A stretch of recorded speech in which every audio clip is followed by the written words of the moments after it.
Hello friends, स्वागत है आपका एक और न्यू वीडियो में।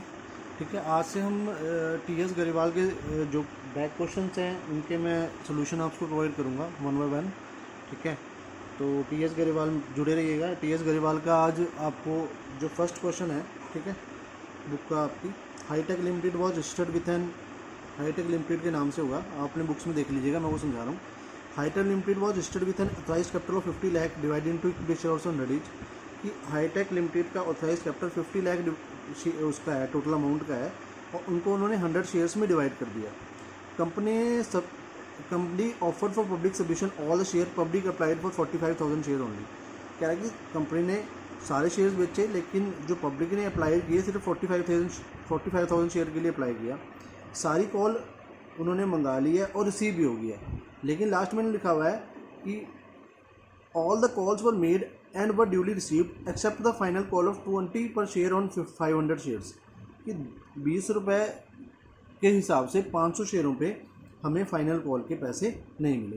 अब सबसे पहले इस क्वेश्चन में हम ऑथराइज कैपिटल की बात करेंगे। मैंने आपको पहले ही वीडियो में समझाया था, ऑथराइज कैपिटल वो होता है जितनी कंपनी के पास अथॉरिटी होती है शेयर्स को इशू करने की, जितनी उनकी मेमोरेंडम ऑफ एसोसिएशन में लिखी होती है।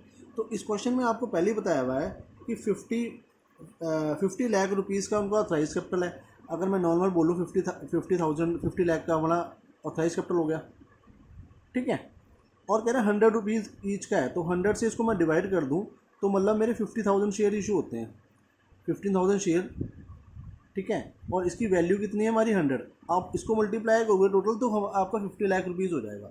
तो हम मैंने सबसे पहले बात की जो ऑथराइज कैपिटल की, ऑथराइज कैपिटल इसमें क्या है 50 लाख रुपीज़, क्योंकि 50,000 शेयर हमारे 100 रुपीज़ के हिसाब से डिवाइड इन्होंने कर दिए। अब इसके बाद हमारा आता है इशूड शेयर कैपिटल। अब इशूड कैपिटल कितना होगा? अब अथॉरिटी उनको मिली है कि वो 50,000 शेयर अपने इशू कर सकते हैं 100 रुपये के हिसाब से, ठीक है ना, और इशू भी पूरे के पूरे कर रहे हैं, ऐसा तो नहीं है कि इसमें से कम कर रहे हैं। तो इशूड कैपिटल भी हमारा कितना होगा? 50 लाख का ही होगा इसमें, ठीक है, वही 50,000 शेयर इंटू 100, ठीक है जी। अब बात करते हैं इसकी सब्सक्राइब्ड कैपिटल की। अब सब्सक्राइब्ड कैपिटल वो होता है जितना कंपनी ने शेयर खरीदने होते हैं, जितने कैपिटल के कंपनी ने मतलब अपने शेयर होल्डर्स ने शेयर खरीदे होते हैं, कंपनी बोल रहा था, सॉरी मिस्टेक, ठीक है, जितने शेयर्स हमारे शेयर होल्डर ने खरीदे होते हैं कंपनी से, वो हमारा सब्सक्राइब कैपिटल में आता है, ठीक है। तो इन्होंने बता ही दिया यहाँ पे क्वेश्चन में आपके दे रखा है कि पब्लिक अप्लाइड फॉर 45,000 शेयर्स। तो अगर पब्लिक ने अप्लाई किया 45,000 शेयर के साथ, तो सब्सक्राइब भी सेम ही किया है, तो 45,000 मल्टीप्लाई बाय 100, मतलब 45 लाख का आपका क्या हो जाएगा? सब्सक्राइब कैपिटल हो जाएगा इसमें, ठीक है। इतना क्लियर है। ऑथराइज कैपिटल में मैंने क्या करा, जितना हमारा अथॉरिटी थी कंपनी को 50 लाख शेयर्स की, उसको 100 से डिवाइड कर दिया, तो 50,000 शेयर आ गए मेरे 100 रुपीज़ के हिसाब से। इशूड कैपिटल जितना कंपनी इशू कर रही है, अब शेयर भी हमारे पूरे पूरे इशू कर रही है, 50,000 शेयर इशू कर रही है 100 रुपीज़ के हिसाब से। अब सब्सक्राइब कैपिटल की बात करें, सब्सक्राइब कैपिटल वो होता है जितने पब्लिक खरीदती है उनसे शेयर। तो 45,000 शेयर खरीद रही कंपनी 100 रुपीज़ के हिसाब से, तो 45 लाख इसमें सब्सक्राइब कैपिटल हो गया। अब आप लास्ट लाइन अपने क्वेश्चन की पढ़ोगे, all the calls were made and were duly received accept the final call of 20 पर शेयर ऑन 500 शेयर्स। अब आगे बात करते हैं कॉल इन एरर की। मैंने पहले ही अपनी वीडियो में बताया था, कॉल इन एरर वो होता है जो अमाउंट बंदा पेड नहीं कर पाता अपना, ठीक है। तो इन्हें बोल रहा है एक शेयर होल्डर के पास 500 शेयर्स हैं, उस पर उसने 20 रुपीज़ किसके नहीं दिए? फाइनल कॉल के नहीं दिए, तो टोटल उसने अमाउंट कितना नहीं दिया? 10,000 रुपीज़ उसने अमाउंट नहीं दिया, ठीक है जी। तो ये हमारे टोटल कॉलनर कितने आ जाएंगे? हमारे 10,000 के, ठीक है जी। अब नोट्स ऑफ अकाउंट्स बनाएंगे इसमें हम, तो नोट्स ऑफ अकाउंट यहाँ लिखेंगे हम, नोट्स ऑफ अकाउंट्स, ठीक है जी। अब यहाँ पे लिख देंगे हम नोट 1,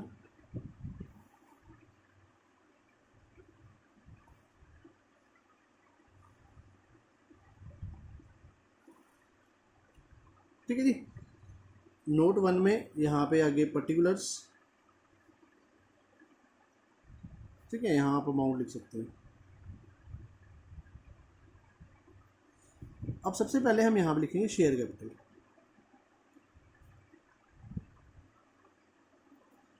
सबसे पहले इसमें आता है हमारा ऑथराइज्ड शेयर कैपिटल।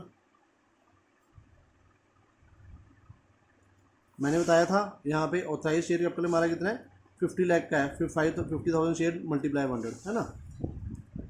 तो हम यहाँ पे लिखेंगे 50,000 share multiply by 100 is equal to, amount यहाँ डाल देंगे 50 लाख रुपीज़। ठीक है। इसके बाद इसी के नीचे एक लाइन छोड़ दो आप, यहाँ लिख दो issued share capital. Issued share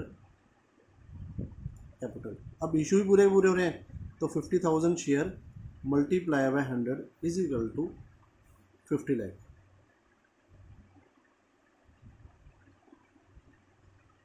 अब आते हैं सब्सक्राइब्ड कैपिटल पे। इसमें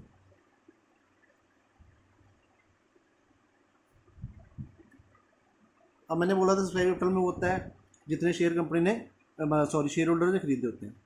तो 45,000 शेयर खरीदे हैं, 45,000 शेयर मल्टीप्लाई बाय 100, आप इसको करोगे 45 लाख बनता है अपना। ठीक है। इसमें कॉलिंग एरर भी थे, तो हम इसमें से क्या करेंगे, यहाँ पे कॉलिंग एरर जितने हमारे पैसे नहीं मिले हैं वो इसमें से लेस कर देंगे। तो कॉलिंग एरर कितने थे हमारे, 500 share multiply by 20 rupees is equal to 10,000।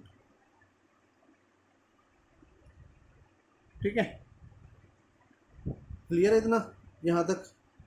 अगर किसी को कुछ भी डाउट कभी भी होता है तो मुझसे कभी भी पूछ सकता है, कोई दिक्कत नहीं है, मैं आपको हमेशा रिप्लाई कर दूंगा। ठीक है, जितना पॉसिबल वे में हो सके। ठीक है, तो ये हमारा हो जाएगा 44,90,000।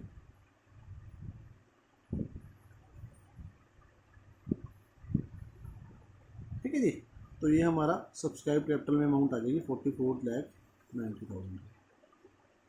ठीक है जी, इतना आपका क्लियर है जितना ही मैंने कराया है। अगर कोई डाउट हो तो मैं जैसे ही बोलता हूँ क्लियर कर लेगा। अब नॉर्मल सी बात है, इसमें हम सेकंड कॉलम एक और बना लेंगे। यहाँ पे इसी के नीचे 4th पॉइंट लिख लेना आप, कैश एंड कैश इक्विवेलेंट का। Cash and cash equivalent.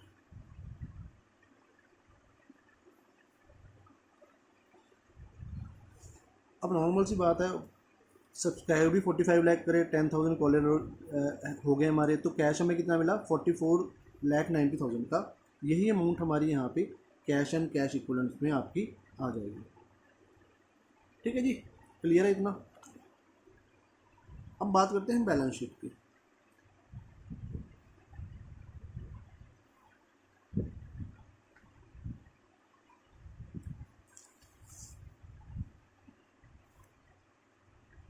ठीक है, बैलेंस शीट में हम यहाँ ऊपर लिखेंगे पर्टिकुलर्स,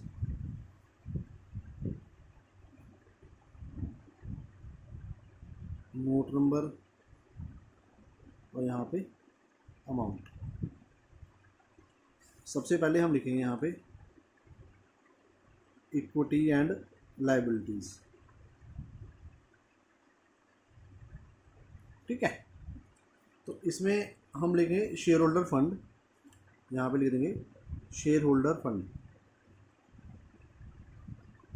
बैलेंस शीट समझा रहा हूँ आपको। शेयर होल्डर फंड में हमारी जो अमाउंट आएगी वो सब्सक्राइब्ड कैपिटल वाली आएगी। कितनी है, 44,90,000। ठीक है जी। अब इसके आप नीचे आप लिखोगे non current liabilities. Non current liabilities हमारी इसमें है नहीं, ना ही हमारी इसमें करंट लायबिलिटीज़ है।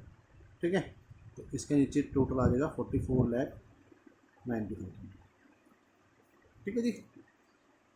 अब हमारे एसेट्स की बात करते हैं। नीचे हम लिखेंगे यहाँ एसेट्स। नॉन करंट एसेट आते हैं पहले इसमें। नॉन करंट हमारे एसेट हमारे हैं नहीं इसमें, तो इसको हम कुछ नहीं लिखेंगे। उसके बाद आते हैं हमारे करंट एसेट। करंट एसेट भी हमारे कुछ नहीं है, तो इसमें भी कुछ नहीं लिखेंगे। उसके बाद आता है हमारा कैश एंड कैश इक्विवेलेंट।